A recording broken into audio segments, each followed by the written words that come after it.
ಎಲ್ಲರಿಗೂ ನಮಸ್ಕಾರ.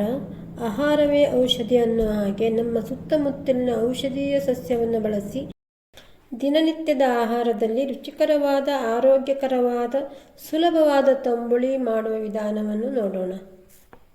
ಈವರೆಗೂ ಸಬ್ಸ್ಕ್ರೈಬ್ ಮಾಡದೆ ನೋಡ್ತಾ ಇದ್ದರೆ ಸಬ್ಸ್ಕ್ರೈಬ್ ಮಾಡಿಕೊಂಡು ಬೆಲ್ ಬಟನ್ ಪ್ರೆಸ್ ಮಾಡಿ ಆಲ್ ಅಂತ ಸೆಲೆಕ್ಟ್ ಮಾಡಿಕೊಂಡ್ರೆ ನಾ ಹಾಕೋ ಎಲ್ಲ ವಿಡಿಯೋದ ನೋಟಿಫಿಕೇಷನ್ನು ನಿಮಗೆ ಮೊದಲು ತಲುಪುತ್ತೆ.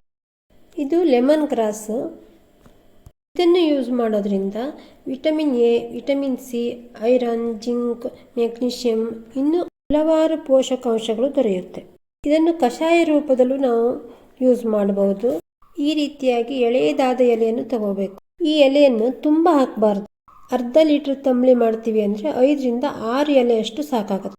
ಇದಕ್ಕೆ ಬೇಕಾಗುವ ಸಾಮಗ್ರಿ: ತೊಳೆದು ಕಟ್ ಮಾಡಿದಂಥ ಲೆಮನ್ ಗ್ರಾಸು, ಕಾಯಿ ತುರಿ, ಪೆಪ್ಪರ್ ಪೌಡರ್, ಕಟ್ ಮಾಡಿದಂಥ ಲೆಮನ್, ಕರಿಬೇವು ಮತ್ತು ಒಣಮೆಣಸು.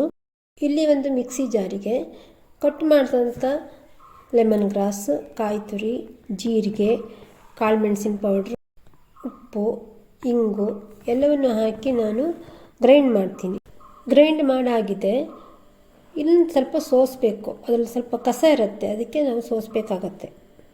ಈ ರೀತಿ ಸೋಸಬೇಕಾಗತ್ತೆ. ಸ್ವಲ್ಪ ನೀರು ಹಾಕಿ ನಮಗೆ ಎಷ್ಟು ತಂಬುಳಿ ಬೇಕೋ ಅಷ್ಟು ನೀರು ಹಾಕಿ ಸೋಸಬೇಕು. ಹೀಗೆ ಸೋಸ್ಕೊಂಡಿದ್ದೀನಿ. ಅದಕ್ಕೆ ಒಂದು ಒಗ್ಗರಣೆಯನ್ನು ಹಾಕಬೇಕಾಗತ್ತೆ. ಒಗ್ಗರಣೆಗೆ 1-2 ಸ್ಪೂನ್ ಕೊಬ್ಬರಿ ಎಣ್ಣೆ, ಒಣಮೆಣಸು, ಕರಿಬೇವು, ಜೀರಿಗೆ ಮತ್ತು ಸಾಸಿವೆ ಎಲ್ಲವನ್ನು ಫ್ರೈ ಮಾಡಿ ಹಾಕ್ತೀನಿ. ಇದನ್ನು ನಾವು ಸೂಪ್ ಥರನೂ ಕುಡಿಬೋದು. ಅನ್ನದ ಜೊತೆನೂ ಚೆನ್ನಾಗಾಗತ್ತೆ.